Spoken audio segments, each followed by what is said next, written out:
tips in your cards to help you progress.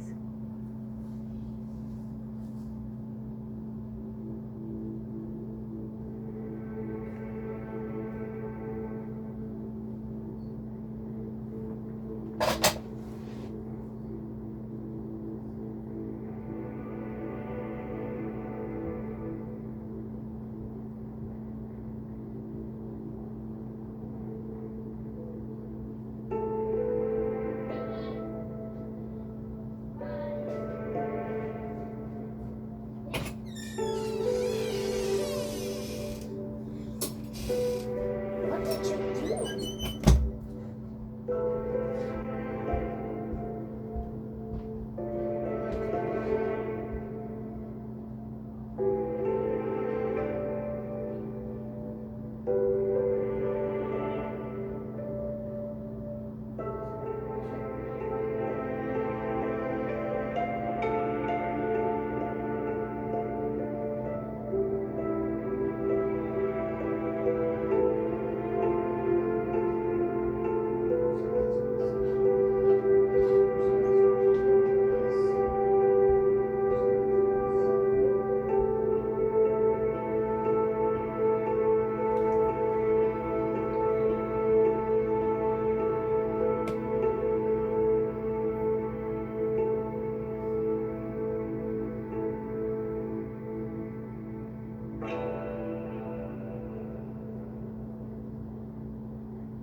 I still remember life before the war. I remember that we used to be different. We used to live up there, on the surface. We used to be the masters of the whole world. We built gigantic cities of glass and steel. We crossed the oceans at will. And we also conquered the skies. There used to be 7 billion of us. We were not born for life in the tunnels. I was born to breathe fresh air, and I remember.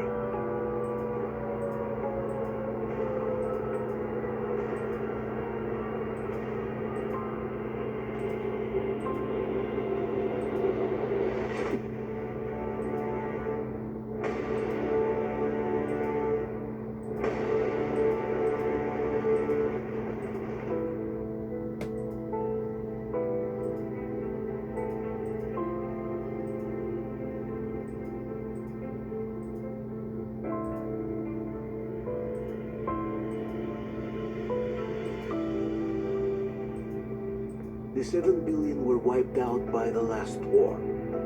Only 50,000 managed to survive underground, with the surface poisoned, burnt, and teeming with horrible monsters. One day the radiation on the surface might subside, and our grandchildren or their grandchildren might be able to return there. At least that's what my brothers in arms from the Order believe. Basically, there was no hope for us right off the start. Still, we humans are just too bad at surrendering. We tried to make the best of what we had, banded together, and worked to make the Metro our new home. After all, it might well be the only place left on Earth for humans to live. For a time, we thought we could make it. But, regrettably, the war didn't kill our bad habits.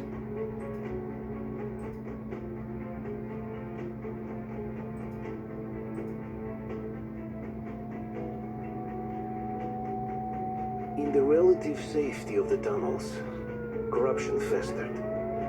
And when danger came from above the ground, Only a few of us stood against it. Our numbers dwindling by the day.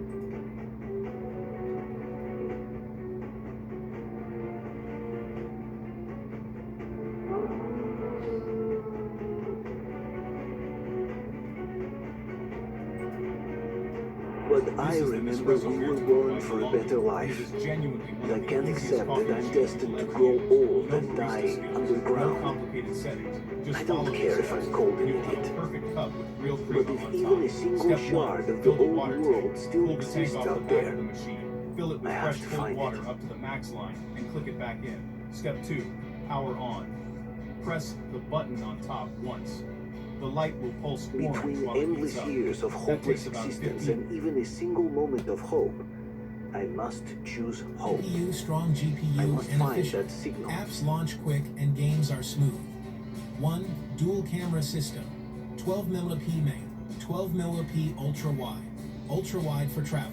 Ultra wide for architecture. Ultra wide for tight spaces.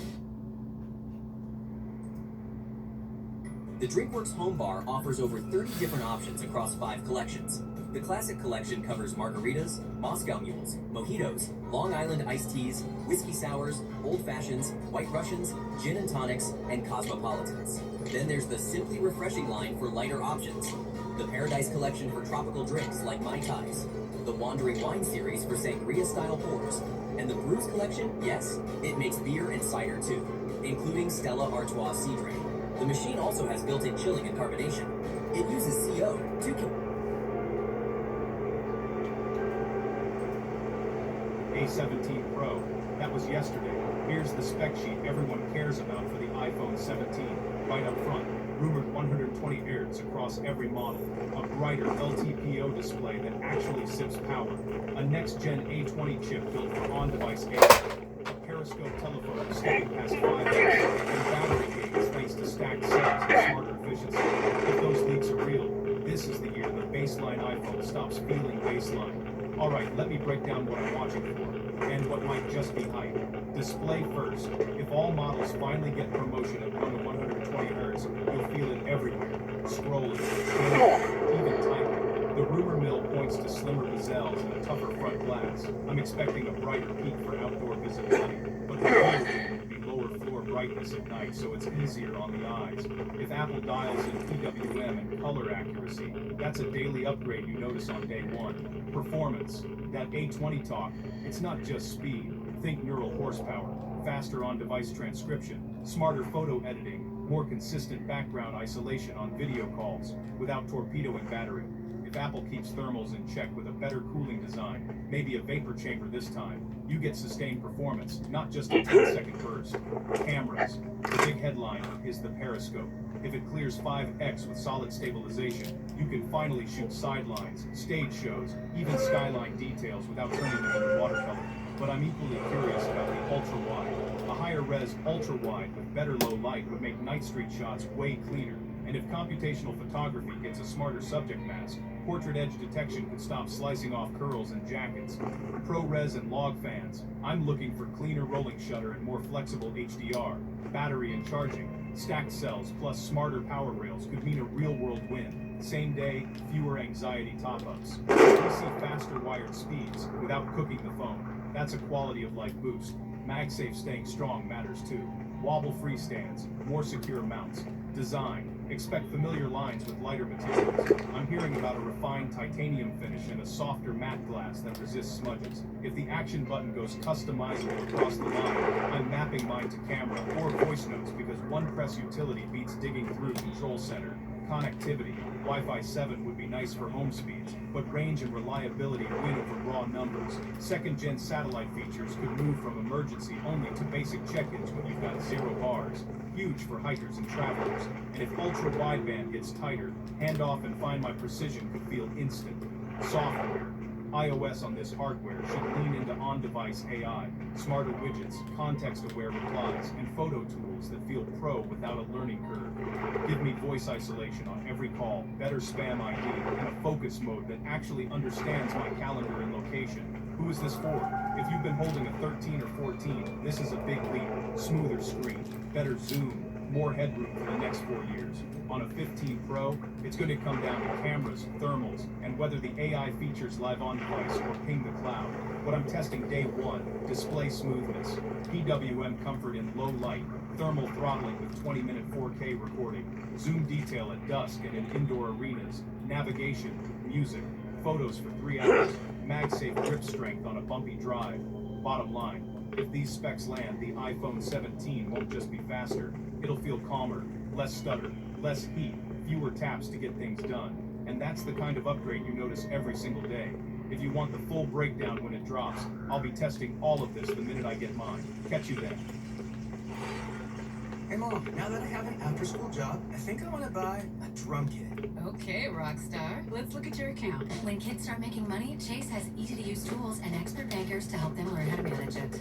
And next month, I'll buy the bass drum and the cymbals. Oh, and maybe some noise-canceling headphones for you. Aw, you've thought of everything. Help kids save, budget, and build financial independence, all with Chase. That's good for kids and good for parents. Visit your local Chase branch and get started. Account subject to approval. JP Morgan Chase Bank, NA member FDIC. Apple and Samsung hate each other, but they also need each other in a real way. Those are the reading YouTube short.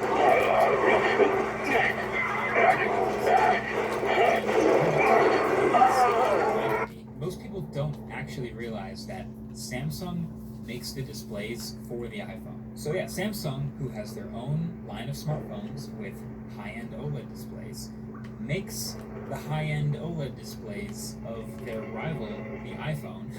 And this is at the top of my list of fascinating company relationships where the economics more than outweigh the public rivalry. Now, the high-end OLED iPhones typically have several suppliers, sometimes LG chips in a little bit, sometimes some others, but it's mostly Samsung because they're the one display company that can reliably supply these high-quality screens at a massive scale with the quality that's up to Apple standards for the iPhone. That's why if you're hearing this for the first time and you're thinking, if you're Samsung and Apple came up to you and they're like, hey, we want to buy $100 million for a brand new iPhone Air. It's got to have this amazing high brightness. If you were Samsung, what if you just said, no, yeah, we won't sell you the screens. Then suddenly Apple has a supply chain crisis on their hands and they have to use worse quality displays and suddenly Samsung screens are way better, so everyone buys Samsung phones and then Samsung wins, right? It's not that simple. And that's really entirely just because of the economics. Samsung makes so much money selling displays, millions and millions of screens to Apple. And so the theoretical amount more Samsung phones they could sell if they sabotage the iPhone displays would just not nearly make up for the amount of money they lose if they don't have Apple as a customer anymore. Fun fact, Samsung came out with the Galaxy S8 in 2017. But you know what they made even more money from than the Galaxy S8? The iPhone 10. Because they sold so many hundreds of millions of iPhone displays to Apple that made them more. Apple needed to pay $180 to $200 million payments to get it. So of course they did that, despite being competitors with the exact same place. It's been in a company for a number of years now. However, it may eventually come to an end if Apple were to say switch to micro displays and have to find a supplier. That could be tough for Samsung. Not the same way Apple switched to Intel chips for Macs and stopped using off-the-shelf Intel chips. That was tough for Intel. For now, it talks. But here's another partnership that surprised some people. Apple and Google. And this is one that's been in the news a little bit because the power of defaults is very, very powerful. Like most average people don't really change their